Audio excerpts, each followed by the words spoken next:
Oi, gente, tudo bem? Eu sou a Cris Eifler e sou fundadora do Contraplano e esse aqui é o nosso podcast em parceria com a O2. Eu tô muito feliz e satisfeita. Sou a Cris Eifler. Vamos começar hoje com a Aretha Sadiq, tentando entender esse lugar do multiartista, o que é ser artista hoje no Brasil, contextualizando também a trajetória. Então, com vocês, uma pessoa que pinta, que desenha, que vem do teatro, da performance. Como que é isso, Aretha? Conta pra gente. Uau, que maravilha! Olá, meus amores. Eu sou a Aretha Sadiq. Ai, que amor! Adorei! Arrasou! Tô no ritmo da filmagem, do set. É sobre isso. Sim, que maravilha. Obrigada ao convite, mais uma vez. Poder estar aqui com você e com vocês também que estão acompanhando, assistindo essa conversa. Já vou? Já vai, vamos juntos. Maravilha, vamos juntas então. Eu venho do teatro, mas a minha primeira experiência, meu encontro primeiro com a arte é com o desenho. Eu sou de Duque de Caxias, da Baixada Fluminense do Rio de Janeiro, com muito orgulho. Ai, e sim. lá eu criava muitos universos, já experimentava universos a partir do desenho. Eu, passados alguns anos, né, sendo artista, né, no ofício, praticando ser artista, eu entendi que já lá atrás eu olhava o mundo e ficava tentando decodificar ele. Ficava tentando registrar o mundo a partir do desenho. E ressignificar esse mundo também, criar mundos novos. Então, e junto com isso, tinha o espaço da performance, que era o espaço da brincadeira. Ali com a minha prima, eu brincava com as bonecas dela. Então, ali eu entendi hoje melhor e fico até mais em paz, inclusive, porque né, muitas vezes a gente fica, você tem que seguir apenas esse caminho profissional. É atriz, então vai fazer só isso. Ou vai pro desenho, ou artista plástica, então é só isso. E hoje eu entendo o quanto essas coisas dialogam, né? Essas práticas dialogam. Então, ali eu entendo que eu já comecei a reimaginar, reinterpretar o mundo. Isso segue na minha vida até hoje, assim. Isso a partir de que idade? Eu era muito novinha, assim, sei lá, 9, 10 anos. Eu já desenhava muito. E há pouco tempo eu relembrei que a minha família dizia, vai ser desenhista. Olha! E aí eu ficava assim, gente, o que significa ser desenhista, né? Eu também não entendia, acho que eles também não entendiam exatamente o que eu queria dizer, mas acho que no fundo já estavam dizendo assim, vai ser artista. E aí eu falei, olha que legal, eles já estavam já prevendo, já dando um caminho de futuro, assim, né? Porque em Duque de Caxias, nos anos 90, uma família que não tinha muitos recursos, como é que podia imaginar que a criança seria artista, né? E tem, né, esse lugar da palavra artista. O que é o artista? Porque Sim. a gente mesmo, quando tá no nosso percurso, na nossa caminhada, a gente vai descobrindo o que é isso, né? Sim. E nesse lugar ainda de multi-artista, de expressão, de querer se expressar, de entender quais são os suportes artísticos que a gente tem e que a gente pode explorar também, né? Acho interessante isso quando você fala do suporte, né? Porque realmente, se você oferece a uma criança ou a uma pessoa adulta, mas começar a pensar pelas infâncias, né? Elementos de caneta, quebra-cabeça, bola, bonecas, de elementos, esses mundos vão sendo experimentados, assim, né? Estimular esse processo criativo é super importante, né? Então, os elementos, eles são importantes, assim, pra gente. É que a Viviane Mosé e outros filósofos falam disso, né? É que foi delegado aos artistas fazerem arte. Mas a prática artística, ela é uma experiência humana. Totalmente. A gente é que ficou com essa missão. Pois é. Só que é isso, é muito legal quando a gente vê as crianças brincando, explorando, e vai lá, suja a parede. Sim. Né? Essas pequenas expressões que já começam ali e que a gente pode estimular de outras formas. Sim. E realmente dando suporte. Dando suporte, né? É interessante porque eu me identifico muito nesse lugar, porque eu também desenhava, só que era um lugar de brincadeira. Que eu tenho um irmão mais velho, e a gente cresceu brincando de fazer arte. E brincando Olha. de brincar com câmera. Inclusive, eu trouxe uma câmera aqui, que é da minha infância também. Ai, que tudo! Que eu trouxe pro cenário. Que é um lugar de... A gente fazia sempre uma brincadeira envolvendo alguma coisa que a gente não entendia muito bem na época, que era artística. Que era um campeonato de desenho, pra se inspirar num livro. A gente via muitos livros de figura. Tem um livro de mágica, que é do Houdini. E aí a gente via esse livro e os cartazes de circo. Então a gente criava a partir disso também, e pintava, e brincava, e desenhava. Então, isso também de uma certa forma estimula essa criatividade. Sim. E esse lugar que a gente vai tateando, a gente não sabe muito bem onde vai chegar. Sim. Mas vai estimulando cada vez mais a criar, a brincar, a olhar, a entender, a montar. E aí eu te pergunto nesse processo, porque pensando nisso, tudo parte do corpo. Com certeza. Né? A criação, ela vem, estimula, mas parte do corpo. É onde tudo acontece. Como que é pensar o corpo nesse lugar de criação? Como que é partir daqui de dentro para poder chegar e articular com essas criações fora? Como que foi para ti isso? Antigamente, a partir do que me foi dito, assim, né? Tem que seguir um caminho, uma trajetória, né? Eu ficava muito em conflito. Como é que a coisa do desenho tinha a ver com a coisa da atuação? Então, ou eu fazia uma coisa ou eu fazia outra, assim. É como se eu não pudesse seguir de mãos dadas, alimentando as duas forças. E hoje, inclusive, eu faço parte de um grupo de orientação artística com a Carla Giroto, que é uma mulher super interessante, assim, também uma multiartista da moda, da psicanálise, do desenho. Ela é demais, assim, uma bruxona. E ela, a cada ano, cria um grupo de experimentos e encontros. E uma das bases desses encontros são o desenho livre. É como se a gente religasse uma ponta que ficou solta lá na infância com a nossa vida adulta. A gente faz assim, reencontra esses desenhos, eles se reencontram. Então, depois de ter passado muitos anos experimentando o corpo na atuação, no palco, eu entendi que era o lugar onde eu conseguia viver radicalmente na presença das minhas emoções. Sim, ai, que lindo isso. Enquanto sociedade, infelizmente, a gente tem cada vez menos espaço para viver as emoções. E enquanto artistas do palco, a gente se desafia, né? Um dos nossos prazeres é ir lá e viver emoções radicalmente, como se fosse morrer agora, ou como se fosse renascer com a primeira energia da Terra. Sim. Né? Tudo isso é maravilhoso.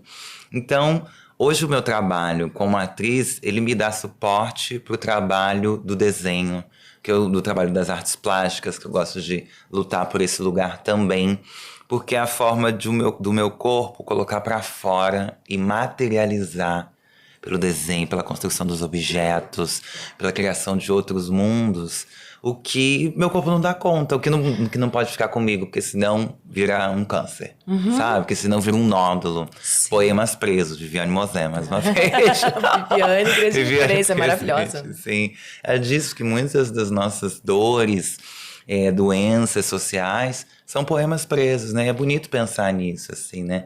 São nódulos, coisas que a gente não coloca no mundo, e aí vai criando, assim, uma dorzinha no joelho, vai criando uma dor na lombar, uma coisinha aqui, que não é só pelo exercício do fortalecimento do corpo, que é super importante, mas é de algo criativo, que é inerente à experiência humana, à criação. Sim. Né? Sim, e tá dentro da gente, a gente precisa fazer alguma coisa com isso. Precisa, né? Fortalecer essa artista que mora em todas as pessoas, de alguma maneira. Essa musculatura, essa criação, né? Da criação.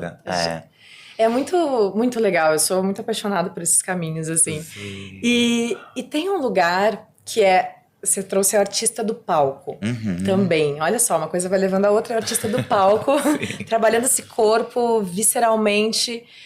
Como que é a gente pensar que a gente se forja no palco, entende a linguagem, entende a relação com o público, essa troca e esse momento, e depois a gente vai entender um set, por exemplo, enquanto ator.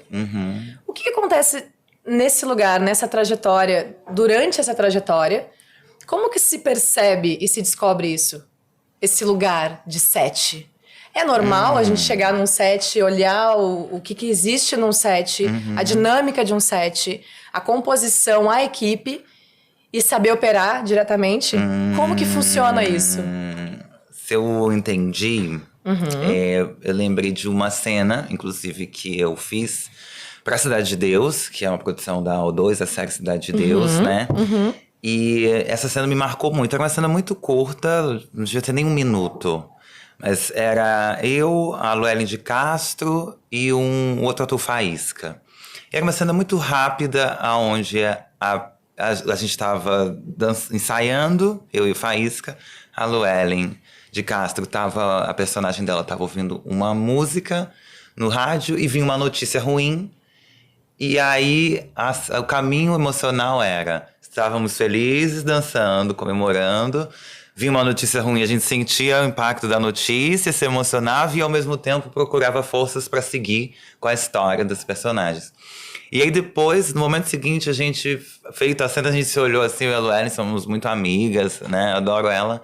E aí, a gente falou assim, nossa amiga, olha o que a gente faz. Olha esse percurso emocional que a gente precisa constantemente exercitar e que vai acontecer no nosso corpo. Né? As emoções, elas acontecem no corpo. Então, acho que fazendo gancho... Eu tô fazendo um ganchozinho, assim, né? Porque a provocação que você trouxe, eu acho que um dos lugares hoje onde eu mais consigo estar presente é em cena. Ou seja, no teatro, eu tenho tido a oportunidade de atuar bastante no teatro e também no audiovisual. Então, são experiências de presença diferentes. Mas eu acho que o que eu diria é o desafio da presença. A nossa presença tem sido capturada todo o tempo, de várias maneiras, né? Sim. Então, se não estivéssemos aqui nesse encontro marcado e organizado dessa maneira, talvez a gente pudesse estar no celular, Sim. né? Ou vendo o mundo ao redor e... né? Em outro estado de atenção também, em outro né? estado de atenção. A atenção em suspensa, né? Sim. Então, eu acredito que um dos exercícios para começar a tatear, assim, né? O que é esse lugar do set? Isso eu aprendi numa série a primeira série de terror que eu fiz, chamada Reencarne. Que é uma série muito difícil disso. Você tinha que entrar nas situações de terror e sair muito rápido. E aí a preparadora de elencos me falava assim, ó, entra na situação, entra na circunstância. A gente fez uma cena que era num milharal, de madrugada. Eu falei, gente, só tá num milharal de madrugada, isso pra mim já meu corpo já vai... E isso é muito legal, só pontuar isso, porque o corpo do ator é o corpo da pessoa que tá vivendo esse processo. E muitas vezes, pra quem não tá dentro da área, não percebe que essa vivência, ela é uma vivência dentro desse corpo do ator, que é tipo estar no milharal de madrugada. Sim. Por mais que seja uma cena, que seja montada, ainda assim existe essa experiência do corpo de estar ali, naquele lugar, que é um lugar que é extra cotidiano. Super. Uma suspensão da realidade. Sim. Não é uma realidade completa, é uma realidade inventada, mas ao mesmo tempo o nosso corpo tem memórias. Pois então. Que a nossa mente não é capaz de decodificar. E a Carla Giroto, com essas práticas, ela fala muito assim, quando você entra numa sala, seu corpo, antes da sua mente decodificar e transformar em palavras, tá frio, como é que eu me sinto aqui, o que isso me lembra. Seu corpo já entendeu. O entrar numa sala e segurar a bolsa é o seu corpo dizendo como você se sente, né? Ou entrar numa sala e procurar um lugar seguro para deixar a bolsa. Todas essas experiências de presença, né? Que a gente fica exercitando constantemente. Totalmente. São gestos também, né? São gestos culturais. São tudo que a gente aprendeu e que ficou no nosso corpo e que o nosso corpo fala, né? Sim, total. Como que é isso? E, bom, aqui a gente tem mais gancho ainda, porque quando a gente abre um assunto, abre mais uma aba. Imagina a gente chegando pela primeira vez, eu me coloco muito nessa situação. Chegando pela primeira vez num set, sem ter uma prévia do que o que acontece. Acontece, né? Que Fazem acontece isso ali? com a gente, né? É isso. Tá, então beleza. Agora eu vou começar a entender esse lugar aqui que é novo pra mim. Uhum. E quando a gente começa a entender esse lugar que é novo pra gente, a gente não tem um manual. Não chega com manual. Sim. Não chega com manual nem pra técnica, de como quando tá chegando, nem pro ator, Sim. quando tá chegando. Então, como que é, por exemplo, tem toda essa gama de experiências que serão vividas dentro das circunstâncias da cena, de exposição, vulnerabilidade, de Sim. entendimento de dinâmica de equipe, de ensaio. Como que fica tudo isso dentro desse exercício de presença? Uhum. E também, aí eu vou fazer um gancho que vai abrir mais uma aba, que é esse lugar do discurso artístico, identidade e mercado. Uhum. Que é tudo isso que a gente faz, como imprime isso e depois como a gente constrói o que a gente está buscando dentro do nosso discurso artístico. Boa! Uá. Boa! Tá. Tudo! Amei, obrigada por essa provocação aqui. Eu que te agradeço. Obrigada. Vamos abrindo as abas. Vou trazer um exemplo prático, né, da minha experiência. Tive a oportunidade no ano passado de fazer um espetáculo longo, muito longo. Durava 3 horas quase. Do diretor Felipe Hirt. Que é conhecido por criar obras longas no teatro. Não? Também é um convite a um desconforto, mas também a um exercício de presença de quem está no palco e também quem está na plateia. E era um espetáculo onde chamava Avenida Paulista, da Consolação ao Paraíso. Então, os atores representavam as várias figuras que existem, pessoas que existem na Avenida Paulista.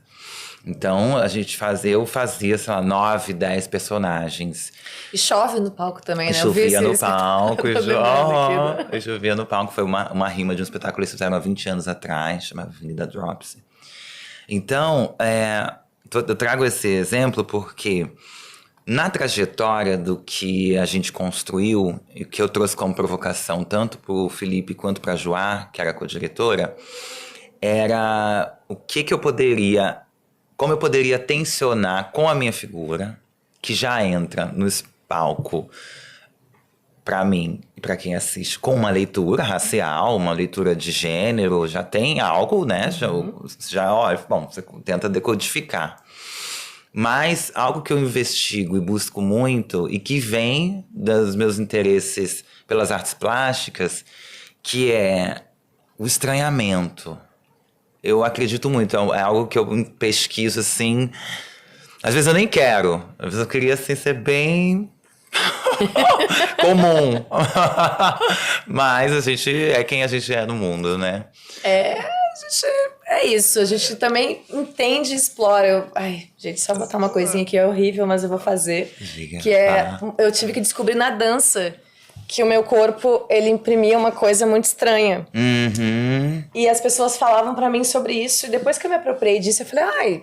Exatamente. Esse aqui, tá, gente? Aham. E antes eu não entendia muito bem. Eu ficava pensando, caramba, porque... E as pessoas falavam, não dá pra construir nada a partir disso aqui por causa da forma. Olha eu falava, só. não, então é através dessa forma e a partir disso que a gente vai construir coisas, então, gente, sabe? eu olho seus braços e penso, árvores, galhos de árvores, olha a beleza das árvores. Não, e é legal a gente se entender, né? E nesse lugar, construir. Nós somos a natureza viva. É isso. Nós somos biomas, nós somos minerais, nós somos tudo isso, gente. Então, assim, o que é, assim, né, a loucura humana do diamante, né, a lapidação e tudo mais, mas o que é o diamante, se não aquela belíssima pedra imperfeita, assim, as pérolas, né? Então, é que a gente, por vários motivos, né, mercadológicos e do sistema, que é uma civilização que está organizada, mas... Aí vou fazer um gancho.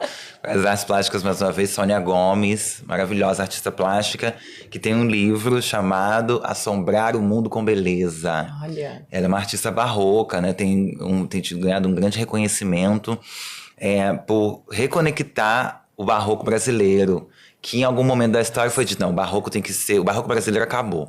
Chega essa coisa da imperfeição. Não, o Brasil vai se tornar a Europa. A ideia de perfeição.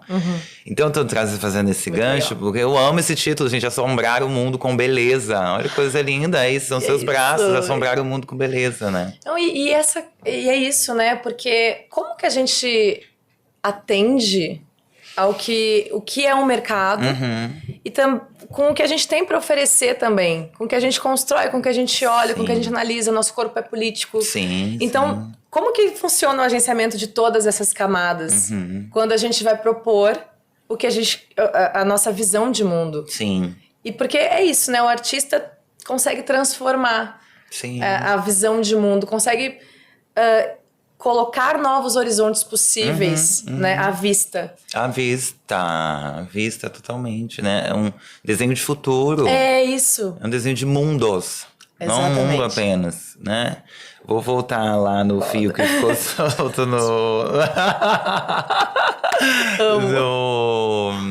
no espetáculo, só porque tem muito a ver com isso, que é esse território de disputa de imaginários. No final das contas, a gente está disputando imaginários. O mundo que vivemos hoje foi imaginado por um conjunto grande de pessoas, artistas, políticos, sociólogos, filósofos, enfim, um monte de gente, cientistas, né? Pensando assim, não, vamos pensar uma nova geração. E nós estamos aqui. Então, nesse sentido, a minha... Não vou eu colocar como... Não necessariamente como disputa, mas meu caminho criativo com a direção foi: eu vou borrar as expectativas do que é ter uma mulher trans, preta, retinta no palco, num espetáculo de 3 horas, onde eu preciso fazer muitos personagens. Então a gente foi pro dandy negro, o dandismo negro, que é uma corrente, um movimento que existe há muitos anos e que retornou no ano passado, para louvar e enaltecer a beleza estética da moda basicamente, primeiramente de homens negros, né, que vem dos Estados Unidos, que vem da Europa também, e que de alguma forma chega essa corrente no Brasil. E o Met Gala do ano passado foi em homenagem ao dandismo negro. Então, a gente falou, não, eu quero poder apresentar isso, porque eu era a única pessoa retinta, inclusive, em cena. Então, se eu podia louvar e enaltecer as feminilidades que existem em mim, é a minha oportunidade também de enaltecer as masculinidades que também existem em mim. E num espetáculo com essa envergadura de tempo, aonde a gente precisa fazer muitos personagens, eu quero provocar e desafiar um pouco o imaginário do público também. Peraí, é a mesma pessoa? Gente, ó, quantos caminhos interessantes, que nuances, porque é disso que a gente está falando. Também é um convite, enquanto artistas, né, para o público a modelar, seguir uma vida, 60 anos de vida, 70, 80 anos de vida, igual. E é isso, né? Não muda nada. Tem uma influência. Tem uma influência quando você propõe, né, esse exercício de entendimento, de provocação, de reflexão, da onde é que a gente parte, para onde a gente vai, o que está sendo assistido. É um espelho que você coloca e fala assim, olha, tudo isso que está sendo provocado em você está dentro de você. Sim. Então, entender essa resposta do público, que vai ser algo que pode ou não transformar, mas vai reverberar, qual é o papel do artista nesse lugar? Porque a gente lida com tantas questões enquanto artistas, que é lidar com o cotidiano. Sim. Né? Ainda somos trabalhadores e trabalhadoras da cultura, né? Totalmente, é isso. A gente tá aqui operando nesse lugar. Exato. Então, enquanto trabalhadores da cultura e enquanto artistas buscando esse diálogo, essa conversa, essa reflexão, como que a gente encontra o artista hoje? Assim, como você se vê? O que uau! Uau! Como eu acredito, eu me vejo hoje uma artista que segue desafiando a imaginação. O espaço da imaginação, o espaço da crença, o espaço do acreditar. Porque é um conjunto de... um conjunto de estruturas que muitas vezes, infelizmente, vai tirando da gente a nossa energia vital de acreditar, né? Infelizmente, é tudo lindo, maravilhoso, pode ser também, é muito trabalho, é desafiador. E também tem o lado que são essas disputas de narrativas, de imaginação, de esperança, de crença, de construção de futuro. Então, eu me vejo como um coletivo de artistas, porque as artistas que eu dialogo também, que tenho tido a oportunidade de conversar, encontrar amigas, e tenho também me disponibilizado mais também para encontrar outras pessoas que não são só amigas, no sentido de que eu as conheça, mas que eu possa conhecê-las também, para friccionar também as minhas ideias, né, para me desafiar também. Então, acho que eu nasci em 89. Queda do Muro de Berlim. Eu nasci e falaram, o muro vai ter que cair. Só um minuto. Peraí, ela nasceu, agora a gente vai ter que derrubar esse muro mesmo, da história. Chega! Mas de alguma forma a nossa geração foi essa geração que, assim, o Ocidente vendo o Ocidente se refazer, né? Então, essa disputa política é muito forte. Então, hoje eu tenho 37 anos, então passadas quase 4 décadas, a gente olha pro mundo, aí eu penso, eu assistia muito Elis Regina, assim, aos 18 anos. Tem uma entrevista dela da TV Brasil em preto e branco, que eu comprei o DVD na época. Ai, que ótimo. E eu ficava assistindo muitas vezes, assim. E aí eles... Muito, né? Olha, eu vou falar aqui, é isso, papo reto. Exato, e foi uma das pessoas, artistas, que passou bastão. Falou, agora é com vocês, né? Sim. Então, eu me senti parte disso. Muito jovem ainda, eu me senti parte disso. Tinha começado a fazer teatro, estava buscando referências. Quem eram as figuras femininas que me interessavam. O primeiro texto que eu fiz, se eu não me engano, não é um poema, um texto da Clarice Lispector chamado 100 Anos de Perdão, que é a história de um conto de uma menina que roubava rosas. Ela é a amiga, a história era essa. Tinha 1,5 página e o conto era ela e a amiga virou um vício para elas começar a roubarem rosas só pelo prazer de roubar as rosas, do sangue escorrendo por causa dos espinhos. Gente, que legal. Clarice Lispector. Mas nossa, que legal essa imagem. Essa imagem, né? E aí eu li esse texto e falei, tem alguma coisa nisso, assim. A possibilidade de interpretar uma personagem feminina que rouba alguma coisa, que é uma menina, que não tem um roubo útil na vida prática. É simplesmente roubar uma rosa pela excitação do momento, pela experiência da vida, enfim, por tudo aquilo que aquilo provoca no corpo, né? Então foi o primeiro texto feminino que eu fiz no teatro. Por que eu cheguei aí? Porque a gente tá falando desse lugar de imaginários, de... Verdade. Obrigada.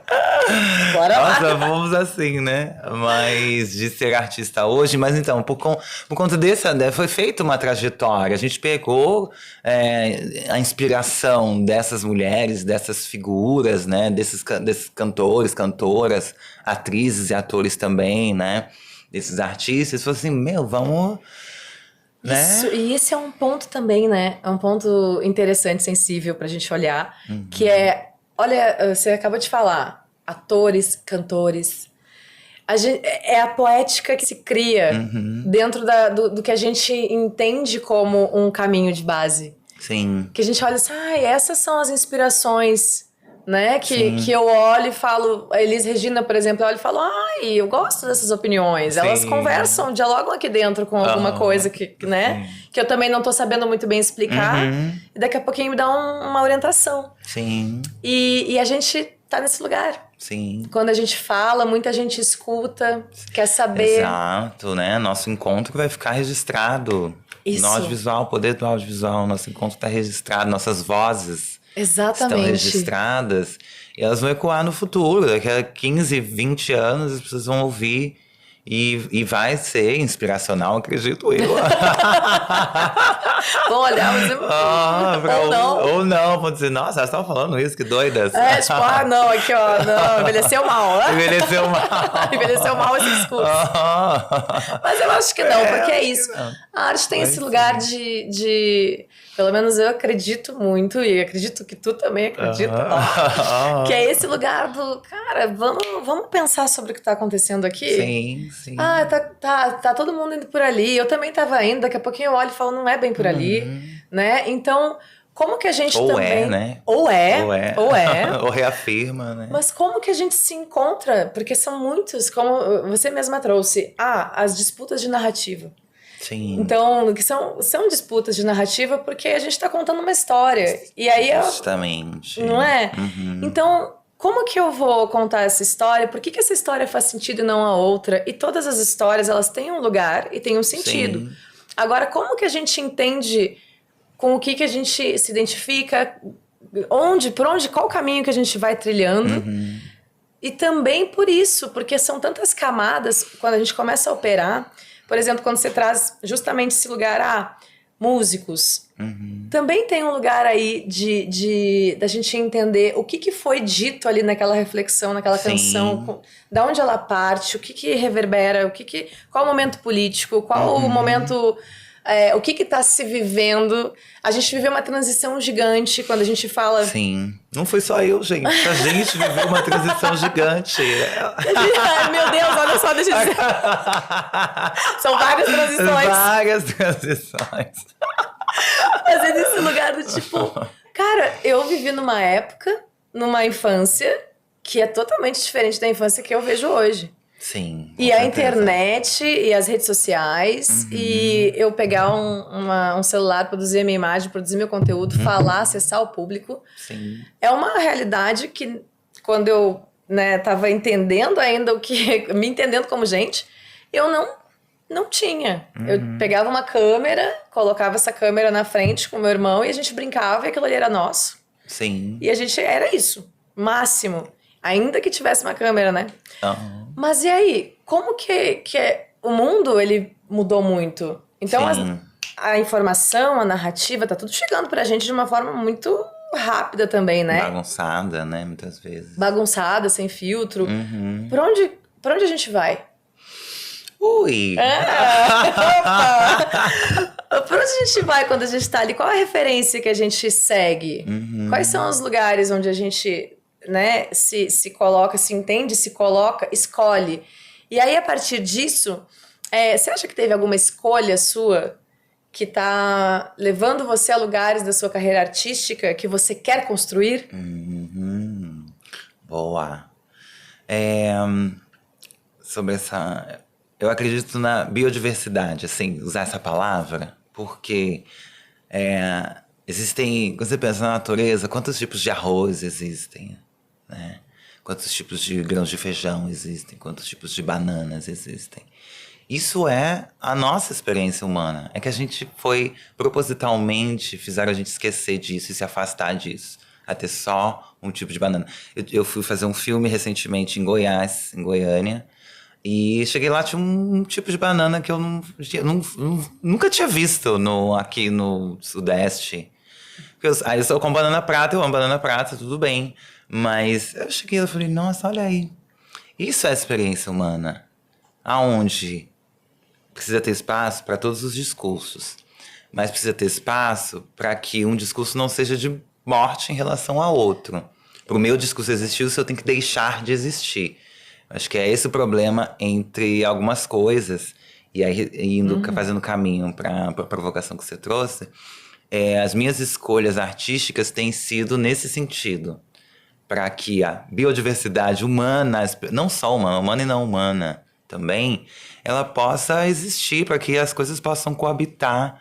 Como que lindo poder ter uma casa com vários tipos de plantas. Imagina ter em casa só coqueiro, só pode ter coqueiro no Brasil agora. Sabe, que coisa horrorosa seria, sabe? Hoje em dia só pode comer caqui, viu? Quem gosta de maçã já era, vai embora.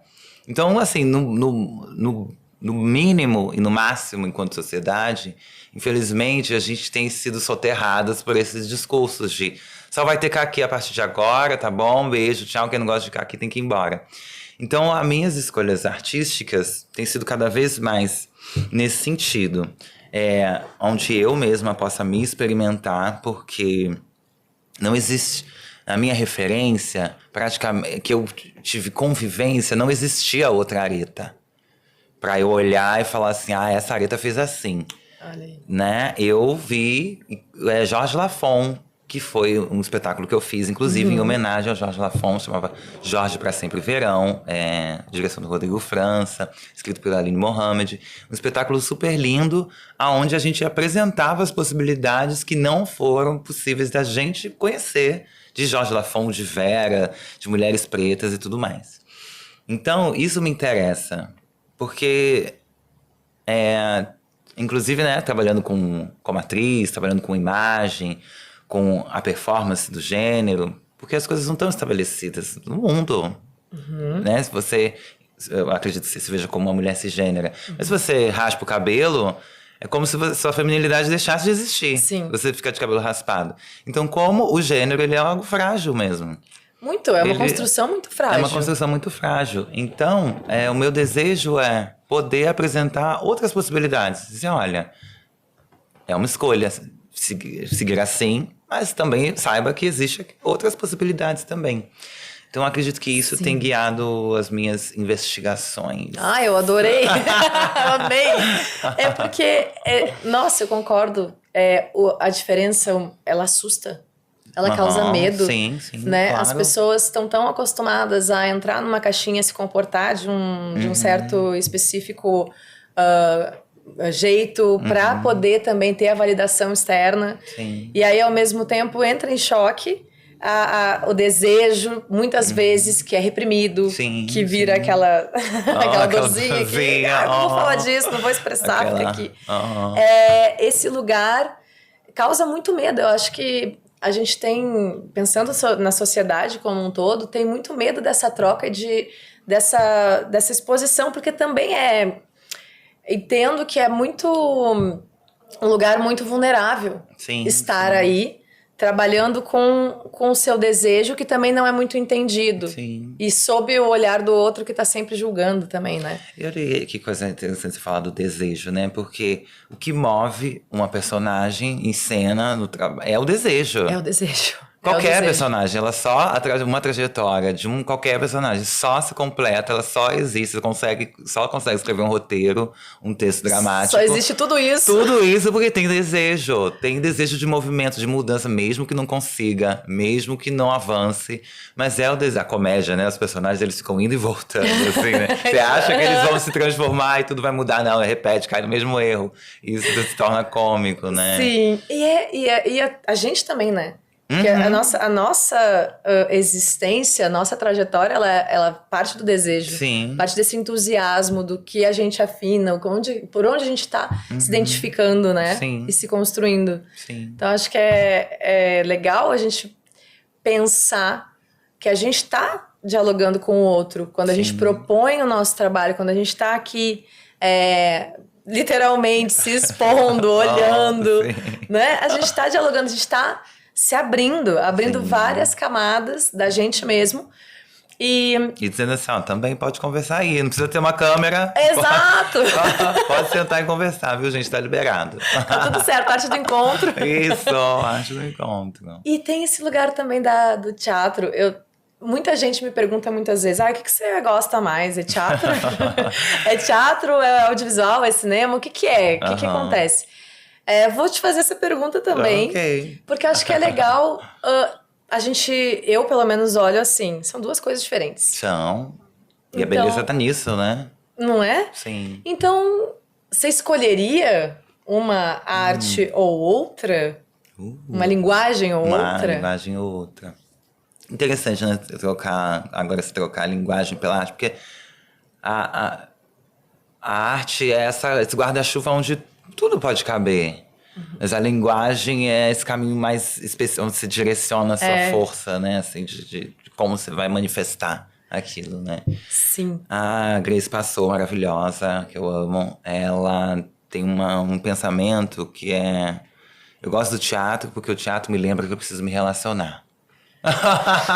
Sim, em tempos de inteligência artificial ainda. Exatamente, exatamente. Os distanciamentos sendo propositalmente causados. Exatamente. Vamos distanciar as pessoas, porque aí, enfim, a gente vai ali nas solidões que é inerente à experiência humana, a sensação de solidão, abandono e tudo mais. Então a gente vai separar as pessoas para isso ficar mais latente e elas não saberem o que fazer, né? Né? Então, é um lugar até cruel, né? De colocar, bom, então é isso. Depois a gente vê se vai entrar no podcast, mas é um lugar de, tipo, abrir margem pra pessoa ficar numa bolha mesmo e conversando com o chat GPT. Por exemplo, sim, exato. Né? Conversando com inteligência artificial. Sim, é justo. Mas ficar num lugar muito isolado. Sim. Que é justamente o que é um contraponto do teatro. Que é esse lugar é a arte do encontro, é esse lugar da gente se encontrar pra olhar uma peça, uma crítica, discutir a visão que a gente teve depois do que a gente acabou de ver. Sim. E tá aceso por dentro, né? Sim, então, uma provocação linda. Por isso que tá vivo até hoje, né? O teatro continua existindo com tudo, com tudo. E tem gente que não quer, mas ele vai continuar. Exatamente, mesmo não querendo, olha, é milenar, viu? Só pra avisar. Eu sou um negocinho. Mas é maravilhoso mesmo, assim, né? A gente se disponibilizar. Eu tive a oportunidade de participar do Farofa, que é uma mostra off da MIT, que é a Mostra Internacional de Teatro. Pela primeira vez eu participei de mais perto e foi tão bonito ver as pessoas indo ver processos de teatro. Algumas coisas eram leituras, outros experimentos, outros eram... Sei lá, eram as pessoas experimentando teatro às 3 horas da tarde de uma quarta-feira. E ter público. Nossa. Aí eu achei, que lindo, as pessoas estão afim de ver a vida acontecendo ao vivo. É isso, né? A gente com tanta tela, com tanta presença capturada, assim. Achei tão bonito, sabe? Nossa, eu sou super entusiasta da gente pegar e promover isso. E ao mesmo tempo também, o cinema. Sim. Quando a gente vai numa sala de cinema, ter a experiência ou com amigos, ou sozinho também, mas depois saindo com dessa experiência estética do que é ver o audiovisual, viver esse momento. Sim. Assim, eu vou fazer aqui um pedido. Sem o celular. Deixa o celular, tá tudo bem. Assim, 1 horinha da tua vida não vai fazer falta, sabe, trocar, bem. né? Certo. Desacelerar um pouquinho, ter esse momento de olhar para o que está sendo contado. Sim. Tem tanta gente trabalhando. Nossa, gente, as pessoas não têm ideia de... É uma cidade, uma pequena cidade que você levanta para se produzir um filme. Não é? Para se produzir uma série, uma novela. Tanta gente entrando no tom, afinando ali para que faça a alquimia do todo ali. E chegue nesse momento da tela, que é chegar no espectador. E aí, quando a gente está ali, é tão interessante também ter esse repertório. E aí, para conversar, para trocar, para entender o que está acontecendo na sociedade, né? E aí, trazendo só esse último gancho do repertório por causa do horário, que eu acho que... Mas, né, não sei como é que estamos de horário, mas tá. Trazendo esse último gancho do repertório, como que você... Se você fosse fazer uma escolha para nos contar aqui de repertório, que você fala, caramba, eu tenho isso aqui para mim, pulsa, né? Sim. Me deixa com a criatividade a mil, eu quero falar, eu quero discutir, eu quero debater, me acende. Sim. Se você trouxesse pra gente aqui na mesa alguma obra, ou algumas obras, ou alguns nomes, o que você quiser, quais seriam? Nossa, eu acho que essa é a única pergunta que me deixou nervosa. Sério? Não, sem nervosismo, porque assim, também... É tipo assim, quando te perguntam a sua comida favorita ou sua música, você esquece todas as músicas da sua playlist, assim, entendeu? Sei. Tipo, bota uma música agora preferida, sei lá, dá um branco, assim. Não tenho, né? Não tem, não existe, exato, sabe? Aí eu fiquei, nossa... juntando a provocação que você trouxe sobre a cena e sobre as artes plásticas e tudo, nesse momento da minha trajetória eu não consigo abandonar nenhuma das duas. Em algum momento eu escolheria o teatro por conta disso, né? Assim, a presença, tudo que o teatro me traz, a cena, o audiovisual me traz, porque atuar pro cinema é mágico, realmente, assim, tem uma coisa que acontece que só acontece ali, né? Isso é maravilhoso. Então, em algum momento eu diria, hoje em dia eu fico ali fazendo o meu melhor para poder manter as duas de mãos dadas, caminhando em paralelo. E aí, já levando para esse lugar das referências, eu não vi os filmes todos. Eu não tive uma referência de cinema, como eu diria, formal.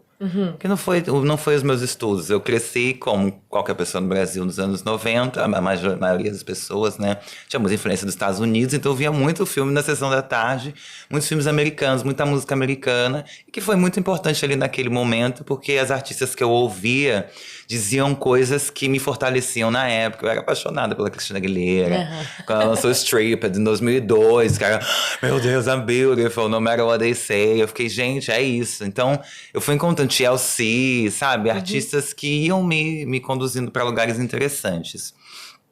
Com o decorrer do tempo, a minha mãe, ela trabalha com moda há muitos anos. Como modelista e como costureira. Que legal. Então, eu cresci com essas referências. Então, tinha uma época que eu fazia desenhos, croquis para as clientes, das roupas e tal. Olha aí de onde vem, né? Exato. Tá tudo aqui, tá tudo ali, ó, tá tudo pertinho, ó, tudo juntinho. Então, as minhas referências foram indo pra moda, aí depois eu fui indo pra videoclipes que me interessavam. E aí, hoje, pensando assim, tudo que, de alguma forma, trazia um estranhamento, me chamava atenção. Então, grande nome, Alexander McQueen, pra mim era maravilhoso, porque era e primeiro que ele não era americano, ele é de Londres. Então, isso pra mim já era interessante, assim, ver uma referência que não era lá dos Estados Unidos. Então, isso era muito legal. Ele construía histórias muito fortes, assim, sobre assombrar o mundo com beleza. Ele tem uma das grandes coleções dele, chamada Savage Beauty, beleza selvagem. Ele trabalhava com penas de animais, tinha uma coisa, era mórbido. Tudo isso me interessava, porque eu falava assim, gente, olha que a beleza estranha, ela também tem espaço no mundo, assim, né? Porque eu me achava super estranha, óbvio, vários motivos, né? Não só por mim, pelo que o mundo dizia também. Então, essas figuras me chamavam muito a atenção. Gorilas, aí mais pra frente, a banda Gorilas, eu amava a banda Gorilas, porque eu amo animação. Os filmes do Miyazaki, eu amava, porque eram filmes que constroem outra temporalidade. O mundo da animação é maravilhoso, assim, o que você pode construir. Então, essas artistas, criadores, que iam na contramão do que lhes era esperado, me chamava muita atenção. E a Sônia Gomes, hoje em dia, é uma artista que eu olho bastante.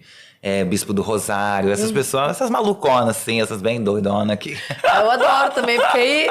E é isso, né? Bispo do Rosário traz essa subjetividade. Ele vai, assim, na raiz mergulha, do problema, né? Dos problemas, assim, né? É esse lugar da gente construir o repertório também, beber de outras fontes. Sim. Porque tem tanta coisa na arte brasileira que nem sempre a gente tem um acesso imediato, porque... Algumas coisas levam tempo pra chegar na gente, né? Exato. Então, aí, uma das coisas que é bem interessante... quando eu falo com você, eu vejo uma atriz que busca. É verdade. Sou uma pessoa que busca bastante. Uma artista, uma pessoa que busca, que vai atrás, que olha pro mundo, né? E depois coloca isso para ser olhado também no seu corpo, no seu repertório artístico. Sim, justamente. Então, esse lugar do ator dentro do universo do ator, o que é ser um ator dentro de todos esses agenciamentos, como que a gente se constrói a partir desse olhar também, de busca. Sim. De estar sempre aberto também a olhar para outras visões e agregar na sua própria visão, né? Então, você traz a Sônia Gomes. Aí você fala, olha, ela tem uma particularidade que me interessa. Sim. Né? E esse caminho me interessa. E como que eu articulo esse caminho, já que me interessa tanto, Sim. com os caminhos que eu tô construindo? A gente constrói muitas imagens, né? É. Então, quando eu olho o trabalho da Sônia Gomes, tem algo que me causa algo no corpo, que eu falo, eu quero poder levar isso que eu senti aqui para uma obra, para uma personagem. Olha que legal isso. Né? Quando eu olhar, você fala assim... Porque tem uma artista, a Laura Lima, que há muitos anos atrás eu conheci, que ela olhou para mim e falou assim... Você tem uma coisa da estranheza. Aí eu fiquei com isso assim, ai meu Deus do céu, tem uma coisa da estranheza em mim. Ela falou assim pra mim, eu tinha 22 anos de idade, ela tá viva até hoje, maravilhosa. Aí eu fiquei, meu Deus do céu, tem uma coisa da estranheza em mim. Mas isso foi bom, porque eu fiquei com isso, assim, foi um guia. Né? O que é esse? O que é essa estranheza que aproxima, assim, né? Quando tem alguma coisa estranha, tem uma vontade de se aproximar, olhar um pouco mais de perto, pra tentar interpretar e compreender. E aí eu acho que isso traz alguma humanidade. Exato. Né? Que aí, no final das contas, do que estamos falando e tratando aqui, né? Sim, humanidade, Humanidade. gente. A gente tá olhando pra isso, tá? E é universal, né? Sim. Tem coisas que são universais. Sim. Não é? Quanto mais Que a gente- universal, mais coletivo. Sim. Quanto mais individual, mais coletivo. Sim, é isso, né? É exatamente isso. Tá nas duas esferas. Sim. Tem coisas muito singulares e ainda assim tem um vocabulário que é muito humano, que você consegue entender a outra pessoa. Pode ser do outro lado do mundo, com uma cultura totalmente diferente. Tem algo que conecta ali, que é a humanidade que a gente carrega, né? Total. Você assistir os filmes coreanos hoje em dia, ou a produção literatura amarela, né, de autoras amarelas, tem algo, porque tem uma humanidade muito forte ali que vai falar com pessoas do mundo inteiro que tiveram a oportunidade de encontrar aquelas obras, assim. Só uma última coisa. Claro! Depois da Elis Regina, eu fui parar na Grace Jones. Olha! Eu amo a Grace Jones, porque é essa figura, uma mulher preta, jamaicana, cantora, atriz, muito doidona, assim, que era muito estranha. E eu ficava, assim, hipnotizada pela imagem dela. Olha que legal. Então, é uma referência também muito importante pra mim. Ai, que legal! Eu tô amando as referências, queria dizer. Tome nota. Eu quero saber também se tem alguma coisa que tu gostaria de falar que você acha que é importante, que talvez não tenha estado na nossa conversa até agora, mas que você fala, nossa, isso aqui eu gostaria de deixar registrado também. Eu queria que isso tivesse impresso para daqui a tantos anos aqui nesse momento agora. Obrigada primeiro pelo convite, ao bate-papo, ao encontro, à troca. Eu fiquei muito feliz, muito agraciada pelos caminhos que a gente fez. Poder fazer caminhos discutindo sobre arte, vida, filosofia, sabe? Se divertir, rir. Eu acho que isso, pra mim, é o mais importante hoje nos encontros, assim, né? E aí, nesse sentido, eu hoje me percebo no mercado como atriz, sendo que eu conheça, tá? Posso estar muito enganada, inclusive quero estar enganada. Quero estar enganada de ser uma das poucas, se não a única mulher trans preta retinta com algum destaque entre o teatro, como atriz, entre o teatro e o audiovisual. Em algum momento eu fiquei feliz de conseguir acessar esse lugar, só que já precisamos de outras, né? E aí eu faço esse recorte que para mim é muito importante da questão de ser uma pessoa retinta, de pele escura, né? Inegociavelmente preta, né? Para que a gente possa ter mais possibilidades, né? Lugares onde meu corpo não chega, onde a minha imaginação não consegue alcançar, onde o meu corpo não consegue dar conta de performar em personagem, né? Essas outras criações. Então, que o mercado possa abrir mais possibilidades. Ai, que legal. Olha, é muito generoso isso, porque você tá falando, poxa, cheguei aqui, me vejo aqui, entendi. Sim, fico feliz. Fico feliz, mas sobre o que estamos construindo. Exato, né? Assim como as nossas referências, de alguma forma subjetiva, passaram esse bastão da criação pra gente, a gente tá aqui como fruto disso, é um caminho de passar pra frente também. Tenho tido ótimos encontros no meu trabalho, tenho tido a oportunidade cada vez mais de interpretar personagens humanas, onde a minha identidade de gênero não é a ponta do iceberg, ela está posta, mas ela faz parte do conjunto. Porque o que me interessa é expressar a humanidade. As pessoas olham e falam, nossa, gente, olha como ela me fez chorar. Ai, sim. Ela conseguiu me emocionar, me fazer rir, o que quer que seja. Ficar com medo. Me movimentou. Me movimentou. Então, existem outras retintas também, atrizes, mulheres trans e travestis, que também acessam essa humanidade. Então, que a gente possa ter um olhar cada vez mais atento para essas também. Ai, eu tô apaixonada. Só queria dizer isso. Ai, eu amei, que tudo. Você é muito maravilhosa. Você, que tudo. Ai, Fazer olha... as pessoas falarem é uma dádiva, viu? Tô aqui, né? Porque... Exato, já fiz muitas entrevistas, nem sempre eu quis falar. Ai, que amor. Obrigada pelo feedback. Muito importante. Sim. Ai, você vai estar convidada mais vezes. Obrigada, essa é apenas a primeira temporada. Exatamente, que fique registrado. Sim. E agradeço todo mundo aqui que está assistindo a gente, que assistiu até aqui. Espero que, se vocês se identifiquem, vocês também possam construir a partir de tudo que foi dito. Então tá, gente, sigam o Contraplano. Vão ao evento, porque provavelmente esse podcast vai sair antes, né? Maravilha. Então, em setembro, teremos um evento gratuito. Vai ser 2 dias no MIS, 1 dia na FAAP, aqui em São Paulo. A gente tem uma curadoria de mesas para conversar sobre o papel do ator no audiovisual. O que acontece nesse circuito, porque a gente sai do teatro muitas vezes, a maioria das vezes, se não, também, quando o ator encontra esse espaço do audiovisual, como que ele se articula com tudo que está sendo posto nessa linguagem. É isso, vem com a gente para descobrir como que você pode também ocupar esse espaço. Um beijo. Beijo.